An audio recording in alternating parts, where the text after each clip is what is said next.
Prabu Salya sing ajeng rawuh teng pesanggrahan Upalawe ya mriki. Oh iya.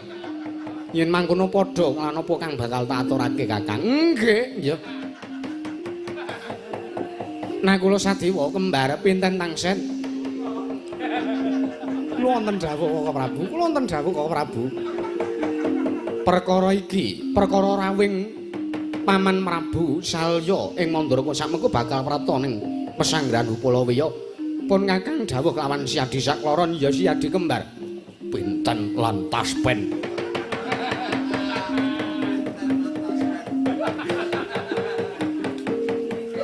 Mboten.